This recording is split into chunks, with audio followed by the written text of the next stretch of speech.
There's a new day dawning, the time is at hand, where the glory of the Lord will be revealed to every man.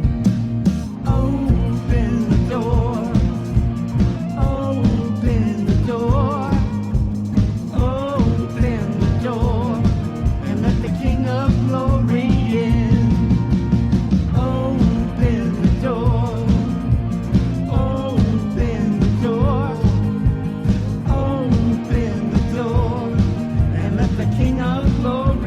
All right. Let the King of Glory in. Open up the door starts right now. So fling wide, you heavenly gates. Prepare the way of the risen Lord. The Apostle John was on the island of Patmos. He was in prison for the testimony of Jesus Christ. And he heard a sound behind me. He said, I looked, and there was a door standing open in heaven. And I heard a voice, which was like a trumpet speaking with me, saying, come up here, and I will show you the things which must take place. That's what we need, my friends. We need a heavenly perspective of the things that are going on in the world around us, the things that the Word of God foretold us would come to pass, those things which must take place, those things which are taking place even now. That is what this broadcast is all about, discussing the issues of the day, discerning the times in which we live from a biblical perspective and worldview. Good afternoon, everybody. Andy White here, and what you are about to hear is the fusion of heart, mind, and soul. And I want to welcome everybody from all across the fruited plain and all around the spherical globe. Thanks for tuning in to this week's edition of Open Up the Doors. Hey, do me a favor. If you are listening, you can also watch over on my Facebook page. I am streaming live on Facebook Live over at facebook.com/faithfm 91.7. That's facebook.com/faithfm 91.7 for the Open Up the Doors Facebook page. If you've never liked the page, please like the page. Jump on the bandwagon here. It's a great band. It's a worship band. Jump on. We would like for you to become part of the team here, part of the network here, part of the fellowship. That's probably the best word to use. The fellowship of the church, the fellowship of the saints that gathers around on Open Up the Doors. We are, by the way, also streaming over the internet at hamptonschristian.com. If you are outside of the Faith FM broadcast area, the best way to listen to Faith FM is to download the app, the free Faith FM app. You can get the app over at the Google Play for your Android phones, or over at the Apple Store, the Apple App Store. I was going to say the iTunes Store, but it's the App Store for the Faith FM app. It's free, and you can tune into great Christian programming 24/7 from the East End of Long Island. If you would like to correspond with me off my Open Up the Doors Facebook page, you could just hit the message there, the email there, and I would get that. Or you could email me at ajwhite777 at icloud.com. It's ajwhite777 at icloud.com. All right, I think I am through all of my preliminaries, but I'm going to give you a heads-up warning right now, folks, because today's broadcast is going to be just a little bit of a rant. I know some of you people say I rant every week, but I don't really. But this week I'm going to rant. I admit it. This week, because I got a lot to rant about, folks, so buckle up. This is essential. This rant, I deem this rant to be essential. This is essential. That's not essential. That's essential. This is not essential. Who made the government the arbiter of what is and what is not essential in your life? I'd like to know. Those of you on Facebook Live, please send me a comment. Please let me know.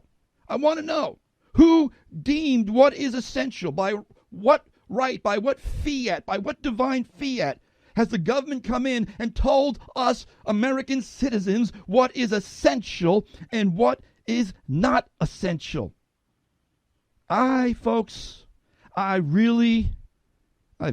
like this really from the very beginning of this whole coronavirus situation.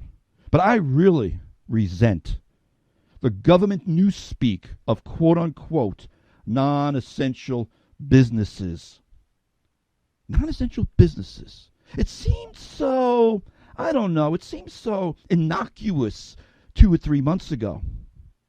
But as we've seen the food lines get longer, as we have seen the people who have lost their livelihoods, who have lost their businesses, who have lost their income, all of a sudden you begin to realize there's no such thing as a non-essential business. If you are a working adult taking up the responsibility of providing for your family, which is a God-given mandate, there's no such thing as your job being non-essential.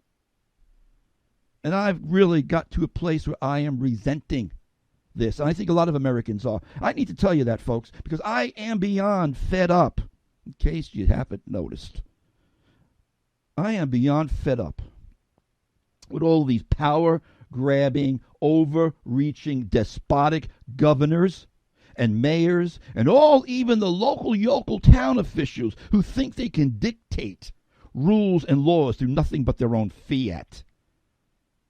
And that they themselves think that they're more important and smarter than everybody else. And I do think, as I said a moment ago, that everyone, well, not everyone, certainly not everyone, but a lot of people are waking up around this country from what I can see.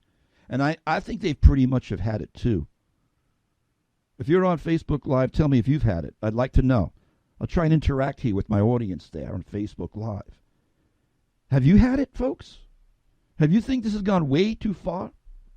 With all of these bizarre and ridiculously nonsensical restrictions?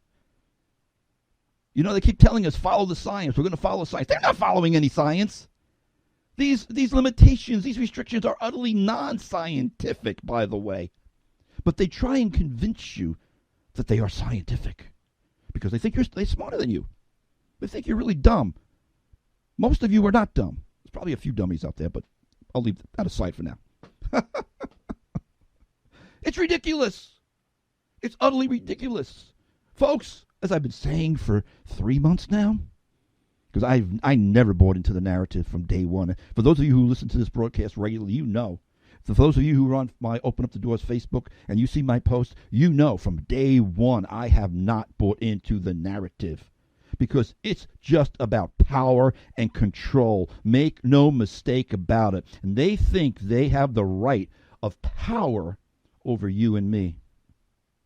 Just the other day, New York Mayor de Blasio. I mean, just when you think it can't get any crazier. New York Mayor de Blasio the other day, this past week, said he's going to rip people out of the water if they go swimming on the beach Memorial Day weekend. He's gonna send the cops in to take these people and rip them out of the water if they're swimming. Because, you know, you just might spread the coronavirus out there, swimming in salt water and bathing in the sun. Where is the science behind that? Oh, right. There isn't any. In fact, just the opposite is true. Go back and listen to my broadcast from, I think it was 2 weeks ago. Here comes the sun. Heat and light and sunlight, they're good for you. But Mayor de Blasio, he's gonna rip people out of the water if they're swimming. Then there's this mayor of Oregon, not mayor, the Governor Kate Brown of Oregon, who just this past week said this, because she's been another despotic one. We talk a lot about Governor Whitmer over in Michigan, but this other one, Kate Brown, has been almost as bad, if not worse. But this past week, what they're trying to do in Oregon, you got to understand something. Oregon, the coronavirus in Oregon is almost infinitesimal. Out of like several hundred thousand, I think it was like 300,000 by now, because that was like, I'm relating back to some old data from a week or two ago. But out of like something like 600,000 people that they tested, they only had like, no, it was, in fact, it was, I forgot the numbers. It was like 3,000 cases out of like 600,000 people, and they only had, and I shouldn't say only, again, I don't want to say only, because we don't want to dismiss people who have died.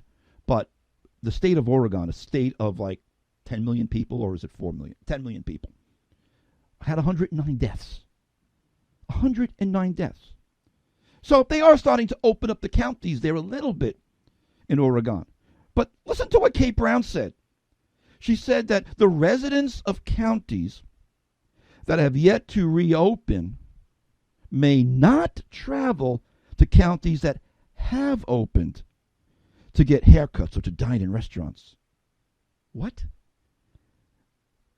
If I'm living in, I'm going to put this in relation to here on Long Island, if that was the case here. So if I'm living in Suffolk County, which is on the east end of Long Island, which is where I live, and we opened up under Cuomo, but Nassau County didn't open up, those who live in Nassau County would not be allowed to travel into Suffolk County. Come to think of it, that's not a bad idea. All these city people that come out, the traffic is outrageous. Stay in Nassau County. You know what? On second thought, I think I kind of like her idea. No, I'm just kidding. No, it's actually just crazy. It's just crazy that the governor thinks that she can restrict travel of American citizens in their own state from county to county to get things like haircuts or to go to a restaurant. It's just absurd. But the good news is this, without going down too much of a bunny trail, the good news is this. A judge just threw out this past week all of Kate Brown's executive orders as being unconstitutional. In fact, the lawsuit was brought by the churches, and I'm going to get into some of this as the program progresses. But a judge just threw out all of her executive orders as unconstitutional. They are now null and void, at least according to a report I read. But let me move down. Let me move downfield because this one's a little bit funny, and I got to be careful with this. But there was this real wing-ding of a statement. Speaking of Nassau County, there was this really crazy press conference this past week here on Nassau County, here on Long Island, from the Nassau County executive Laura Curran. She was doing this news conference instructing tennis players on how to handle their tennis balls. And since this is a family and a Christian radio show, I'm going to leave it right there. But if you really want to see, it's kind of funny, it's kind of hilarious. I still don't want to go there because it's a little awkward. Go over to my personal Facebook page and you'll see the video there, because it was a very awkward moment as she was trying to describe how people ought to play tennis. But shut up already. Just shut up. This would be comical if it wasn't so serious and alarming. Like I've said, we've been seeing this for months now. Governors from New York to California, from Michigan to Washington State, from Illinois to Oregon, all over. And not only in America, all over the world, spreading around the spherical globe. Mark my words, my friends. It's not about a health crisis, but about a spiritual crisis that we are rushing headlong into. This idiocy and this micromanaging of everyone's personal life is mind-boggling, no doubt. But again, it really goes to show you the mindset of these statist autocrats who think they can treat you like a serf under the lordship of their own little fiefdoms. It was C.S. Lewis who said this many, many decades ago. C.S. Lewis, that great apologist who was an agnostic who turned to Jesus. Many of you know who C.S. Lewis is, but he said this. Of all tyrannies, a tyranny sincerely exercised for the good of its victims may be the most oppressive. It would be better to live under robber barons than under omnipotent moral busybodies. That's a great line. The robber baron's cruelty may sometimes sleep. His cupidity may at some point be satiated. But those who torment us for our own good will torment us without end, for they do so with the approval of their own conscience. I'll say it again, folks. If you can't see that this is about nothing but control, and if you don't think this is a preconditioning for a much larger, much bigger, and much more dangerous agenda, then you really don't understand how the enemy works. The world is not your friend, my friends. The governments of this world are not your friend. They may be trying to make you think they care about you, that they are there for you to be your savior. But all they are doing is beguiling and bewitching you through all sorts of various methods and ways. They seek to control you through fear. They seek to control you by convincing you that the world is a scary and dangerous place. But they're here to protect you, to care for you, to keep you safe as long as you obey. They seek to control your mind. Facebook, YouTube, the WHO, the World Health Organization. They are all essentially trying to beguile you and me by framing the narrative and controlling the information flow as much as they can. And those are just a few. I'm just pointing out Facebook and YouTube right now for a reason. Right now, I heard a report the other day. Facebook is now redirecting posts to the WHO website if Facebook feels a post goes against the official narrative. In other words, if I put a post up, which I have, and it's some expert epidemiologist that's not with the narrative of the governmental officials, Facebook will tag that post and redirect you to the WHO website so you can get true information. How Orwellian is that? You see, you're not allowed to think for yourself. You're not allowed to evaluate the information for yourself because you're not smart enough. The WHO, the World Health Organization, they have, folks, by the way, zero credibility. And they've had zero credibility for some time, really. Except, of course, for the globalists who love them and keep propping them up because they have a globalist socialist agenda.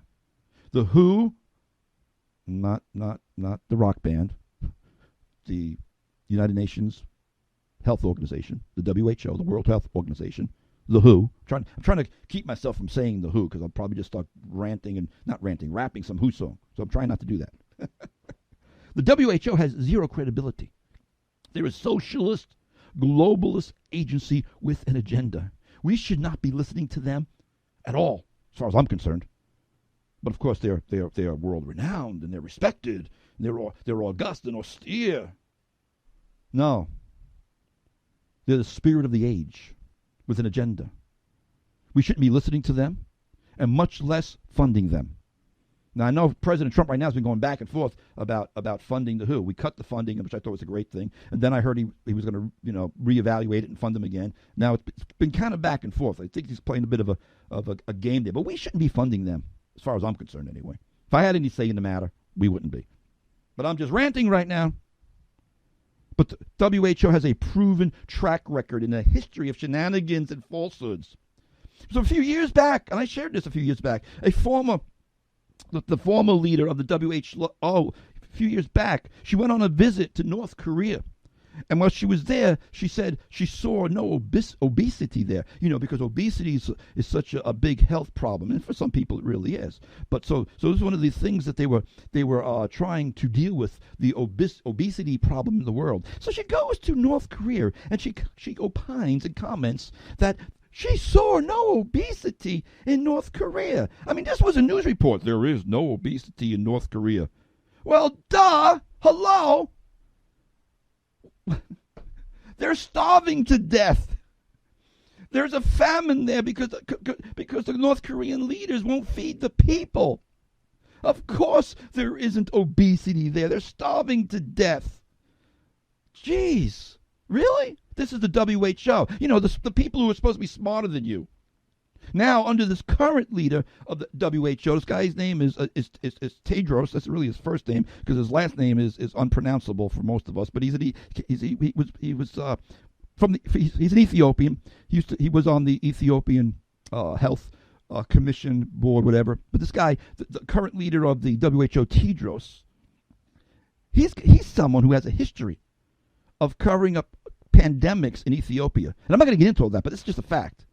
He's got a history of covering up pandemics in Ethiopia. And the reason Tedros is the current leader of the WHO is because China pushed to put him there. Because China's got him in their back pocket. And now this guy Tedros has helped China cover up this pandemic, just like he covered up 3 cholera pandemics in his country of Ethiopia. Tedros is in the back pocket of China, and we're supposed to listen to them and believe them as Facebook directs our posts to the WHO under this guy Tedros. They're supposed to be the experts. Yeah, I don't think so, my friends. I've been saying for 3 months now, folks.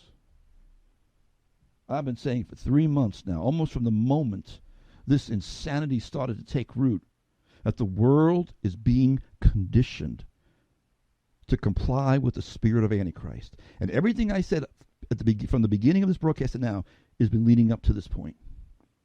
Because as the program progresses, I'm going to look a little bit into what the scriptures say about the spirit of Antichrist and the rise of the man of lawlessness, and how all these things really are converging and working together.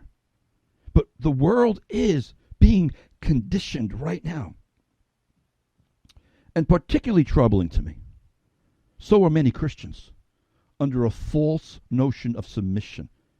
And I've talked about this for weeks. If you didn't hear my broadcast a few weeks ago called "Resistance is Not Futile," if you did not hear that, go over to my YouTube channel and give a listen to "Resistance is Not Futile."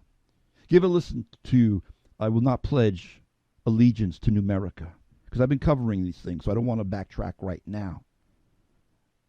But I've been saying consistently and constantly to question the narrative.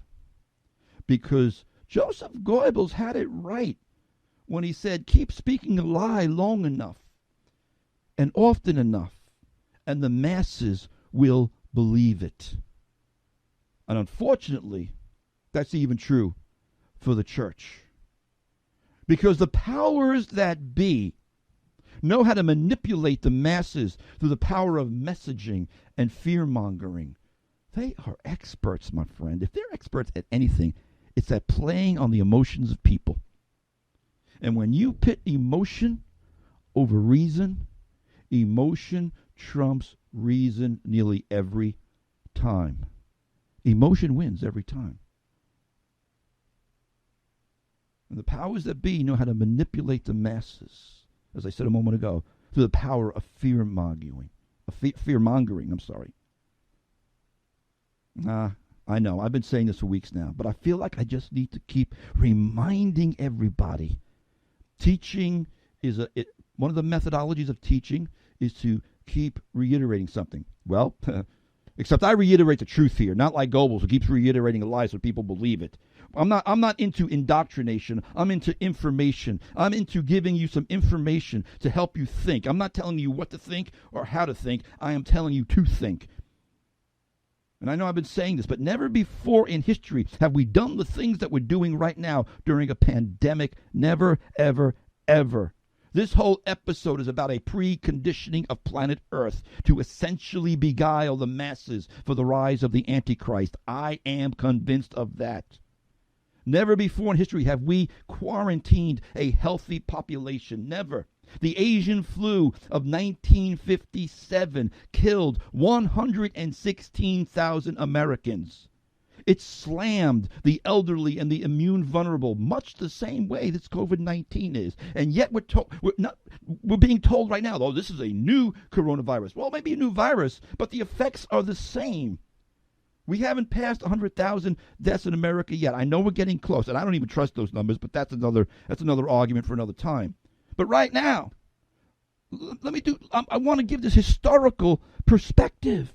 116,000 Americans were killed in 1957 from the Asian flu. Did the nation shut down? No. Were churches told they couldn't gather together? No. Was the entire economy and businesses shut down? No. Was sports, baseball, football, etc., shut down? No. We've never done this. Then in 1968, 11 years later, the Hong Kong flu hit. H3N2. The New York Times described it at that time one of the worst in the nation's history. The H3N2 was the mutation from the Asian flu of 1957. And the first case of H3N2 evolved, well, as I just said that, but it was first reported in Hong Kong in 1968. What is it with these flus that keep coming from China, by the way? Asian flu, Hong Kong flu, now the coronavirus, and others too. We had SARS a few years ago. But getting back to the 1968 pandemic, the first case was reported in 1957. I'm sorry, no, 1968. I'm mixing up. I'm sorry. My mind just drifted back to the 1957 pandemic. In 1968, when the Hong Kong flu hit, it had infected some Marines who were returning to the States from the Vietnam War. First hit in America in September 1968.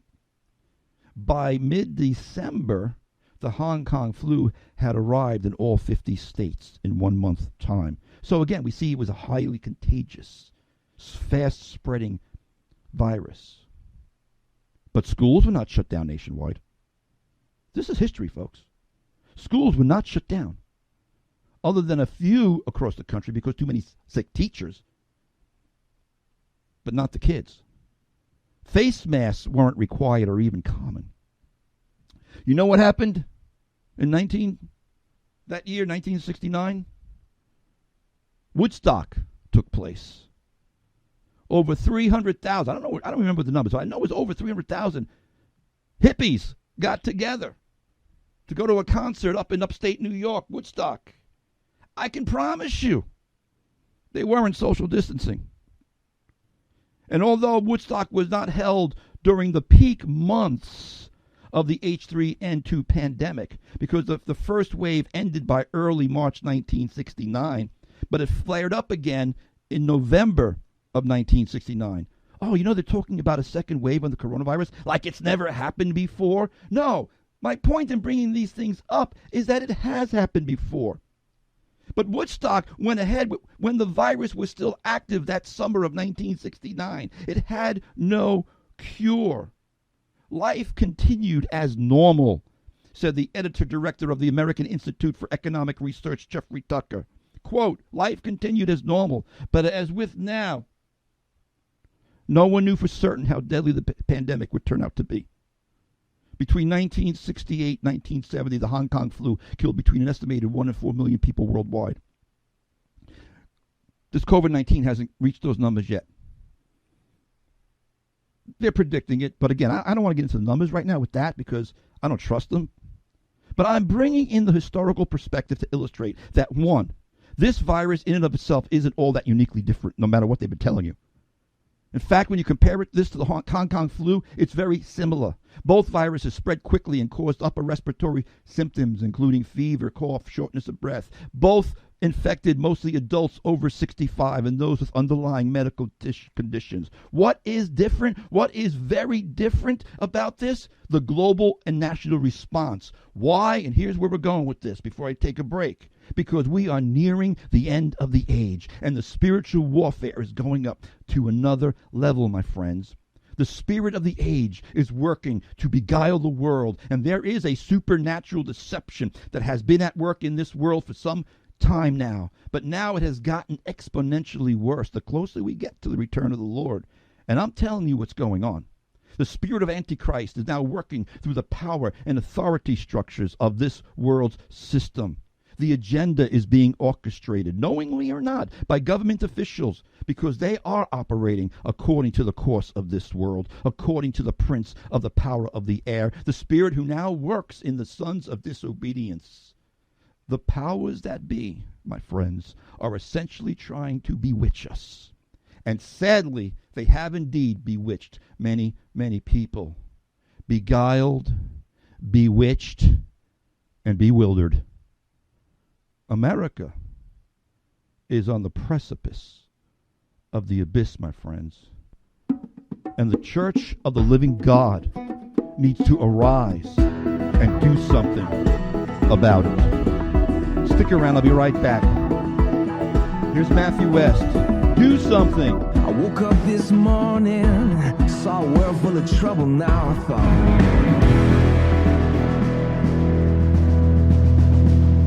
Matthew West. It's time for us to do something, church. Welcome back. Andy White here. You are listening to Open Up the Doors here on Faith FM, WEGB and 90.7 and 93.3 in Nap Peak, WEGQ 91.7 in Quag. And I want to get right to it because that first block went pretty long. I had a lot in my spirit that I wanted to share, but I want to continue with my thoughts here about the spirit of this age, the spirit of Antichrist that I see working through all of these situations. We read in Daniel chapter 8, speaking of the Antichrist, it says this: a king shall arise, having fierce features, who understands sinister schemes. His power shall be mighty, but not by his own power. You see, the Antichrist will be one who knows how to beguile. He'll understand sinister schemes and plots. His power shall be mighty, yes, but not by his own power. As Paul also affirms in 2 Thessalonians, the coming of the lawless one is according to the working of Satan. That goes right in line with Daniel. He'll be mighty, the Antichrist. He'll be powerful, but won't be his own power. It'll be a supernatural power, according to the working of Satan, with all power and signs and lying wonders, and with all unrighteous deception among those who perish. The Antichrist will be one who knows how to beguile, who understands, as I said a moment ago, these sinister schemes. He'll work with unrighteous deception to beguile those with a supernatural deception. We read in Daniel 8:25, through his cunning, this king that will arise, through his cunning, he shall cause the seat to prosper under his hand. A spirit of delusion, a spirit of deception will be the spirit of the age.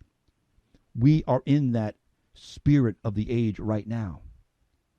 Through his cunning he shall cause the seat to prosper under his hand, and he shall exalt himself in his heart, and he shall destroy many in their prosperity. Did you catch that line? He shall destroy many in their prosperity.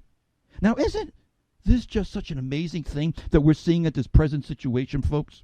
A situation that has been brought about through so much deceit and deception, starting with the lies and deception of China from the very inception of this pandemic, to the cover-up of the WHO, to the false narratives that are churned out on a daily basis, both by our government officials and the leftist media. Isn't it amazing that the greatest economy in over 100 years crashed in the matter of moments, destroying the prosperity of many, destroying many and their prosperity? No, don't get me wrong. The Antichrist himself has not yet come to power. He's not been revealed as of yet, but his spirit is already at work right now. As John tells us, this is the spirit of Antichrist, which you have heard was coming and is now already in the world. I'll read Daniel 8 again. Through his cunning, he shall cause the seat to prosper under his hand. He shall destroy many in their prosperity. The things that we are seeing, folks, the essential beguiling of the masses. In yesterday's Los Angeles Times. I want to read to you from an article that was just in the paper yesterday. The notion of the federal government handing out free money used to be a liberal dream and a conservative nightmare. No more. The coronavirus outbreak, which plunged the nation into an economic freefall, has created an opening for governments and nonprofits to experiment with giving money directly to Americans with no strings attached. I talked to you about this a couple of weeks ago with this universal basic income. It's ungodly. It's against the scripture. It's against natural law. But this is something that they've been talking about for years, that they put into the packaging last year of the New Green Deal. Money with no strings attached. Well, for now, no strings attached for now. But once we've got you hooked on the free money addiction, then we'll tell you how you can spend it. Or if you can spend it. We'll tell you where you can spend it. Money is power, folks. And he who controls the money has the power. Free money with no strings attached. The days will come when they'll have a cryptocurrency. Instead of just mailing you a check. Well, they're already doing that now. They'll just deposit in your bank in your bank account. But the day's going to come when they won't even do that. You'll just have a number that will be stamped on you to tell you whether you can buy or sell. No strings attached as of yet. The world is being essentially beguiled for the acceptance of the kingdom of the beast. The government wipes out your small businesses. They act like the savior coming to rescue you with a stimulus check. You know, people are getting paid more money right now on unemployment than when they had their jobs and were working. And now they don't want to go back to their jobs. Their job was closed down as being unessential. And now they are being essentially beguiled with free money. A recent survey shows how the opinions of the American public has changed over the course of the coronavirus pandemic when it comes to the federal government's role in our health and financial status. Now remember, folks, not that long ago, so many Americans hated socialism, but never let a good crisis go to waste. So let's use this crisis to crash the economy, take away people's small business, and then they will love our socialist utopia, where there's free money and free health care. A survey of over 2,000 adults was conducted in late April, right when many states were beginning to lift some of the restrictions they put in place at the start of the pandemic. More than 3/4 of respondents agreed that now is the right time for the country's experiment with universal health care. 76% of respondents felt that people who contract COVID-19 should not be charged for their medical expenses at all. Here's a scary one. They're all scary. More than 8 in 10 adults, 80%, agreed that the country should provide monthly stimulus checks to citizens until the outbreak ends. Well, who knows when that's going to be? And the powers that be are going to keep extending it and extending it and extending it. During the 2020 presidential campaign, Andrew Yang proposed a universal basic income, with the U.S. providing $1,000 every month to every American adult. It seemed like an unlikely proposal just a year ago. But now Nancy Pelosi is saying, hey, it's a good idea. Universal basic income might be worthy of attention now, said Nancy Pelosi. Andrew Yang described the recent cash infusions as a common-sense solution when the nation's economy is experiencing 10 years' worth of change in 10 weeks, except that it wasn't natural, except it was the government that did it.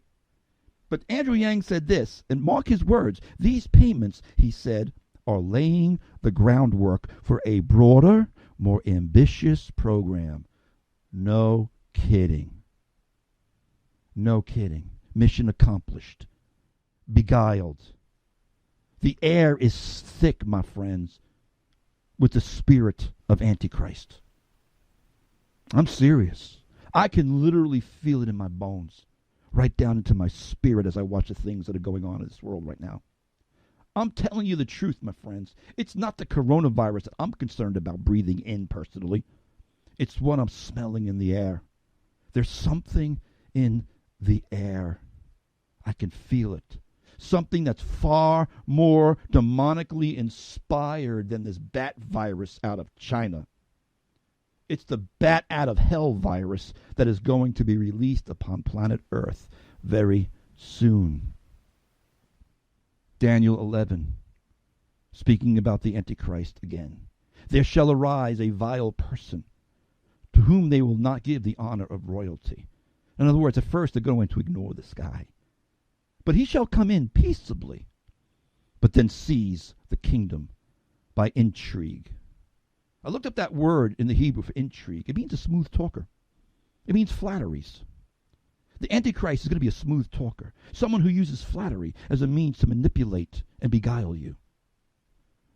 Proverbs has a lot to say about flattery, about intrigue. A seductress flatters with her words. This world right now is seducing you as a seductress, my friends, are trying to. A seductress flatters with the words.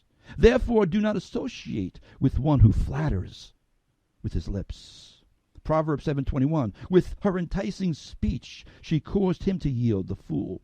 With her flattering lips, she seduced him. Proverbs 26:28. A flattering mouth works ruin. My point is this, folks, and I got to cut this this block a little short. But my point is this: the spirit of this age right now is a seducing, beguiling spirit that is leading this world to ruin. Little children, it is the last hour. As you have heard that the Antichrist is coming, even now many Antichrists have come, by which we know that it is the last hour. I've been saying this for a while now. But before I go to my break, do you think that what's going on right now is a coincidence? Remember a year ago when they talked about the new Green Deal? They wanted to get rid of air travel. They wanted to get rid of car travel. They wanted to get rid of cattle ranching because, cow flatulence creates climate change, global warming. They wanted to get rid of your beef consumption, your meat consumption. They wanted to drastically reduce fossil fuel by limiting, as I said a moment ago, air travel and automobile travel. They wanted to bring in a universal basic income, universal health care. Just a year ago, we were laughing at these people. And look what's going on right now, going down this list. Do you think it's so far-fetched that this has all been orchestrated by the climate changes working in collusion with UN agencies like the WHO to bring about that new Green Deal agenda? That all of this just is a trial run for the global socialist worldview ideas of a system of complete control that will be utilized by the kingdom of the Antichrist when he arises. Folks, I've been thinking about this. As I tick down that list, is it just a coincidence? Everything we were laughing at them just a year ago, voila, it's all here. I want to tell you something. At the very least, this proves in their minds that their agenda is possible. Because the spirit that now works in the sons of disobedience is working right now to essentially beguile the world, preparing them for the kingdom of the Antichrist. Stick around. I'll be right back with some closing thoughts. Here's a tune that I played last week that I absolutely love. Don't Tread on Me. Stick around, folks.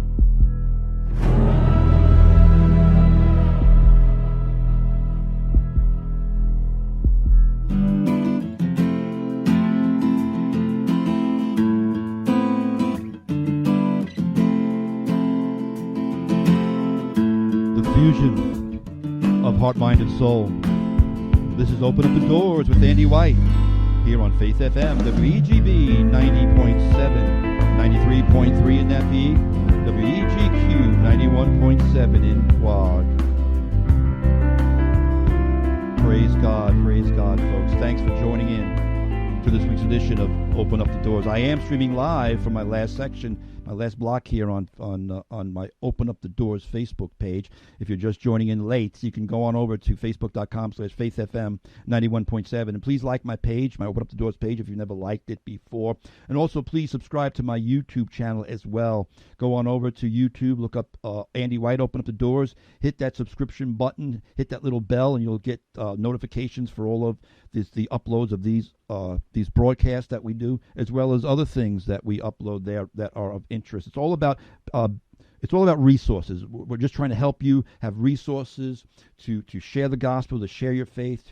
My heart is to instruct, to edify, to encourage you, and that's why we do everything that we do here at Open Up the Doors. But I want to get into something because I've only got a couple of minutes left here.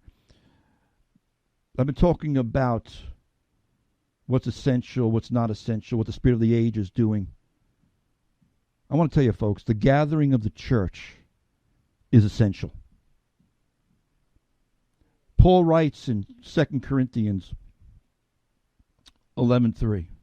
He writes, "But I fear, brethren, lest somehow, as the serpent deceived Eve by his craftiness, so your minds may be corrupted.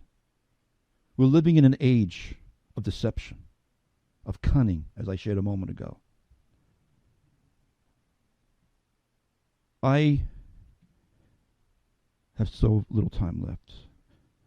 Folks, the online church is helpful during this time that we've been together for the last couple of months. But it's not the real thing.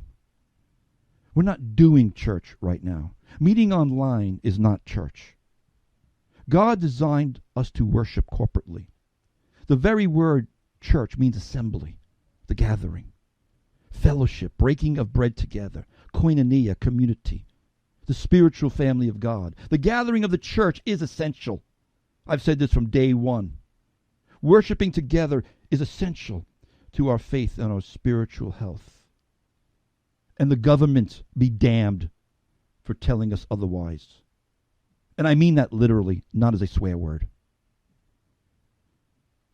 Right now on Long Island, there's a petition going around for pastors to sign to be submitted to Governor Cuomo, asking for permission to have church. There's just something that absolutely sets me off about that. It makes my head explode to see the church going hat in hand to grovel at the feet of Caesar to get permission to gather for worship. Let me say something right here. I'm sharing some thoughts right now that are my own. I take responsibility for them. They may not necessarily be the views and opinions of Faith FM or of Hampton's Christian Fellowship. I want to make that disclaimer. I take responsibility because this is my view, but they are not necessarily in agreement with it. But from the moment I heard that the government was shutting our churches as a non-essential business, I was livid. Under a false interpretation and faulty understanding of Romans 13, we handed the autonomy and authority of God over to Caesar. There is no legitimate interpretation of Romans 13 that could ever be given that would even consider such a thing. What?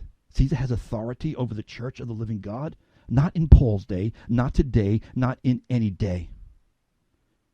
The church has been beguiled and bewitched.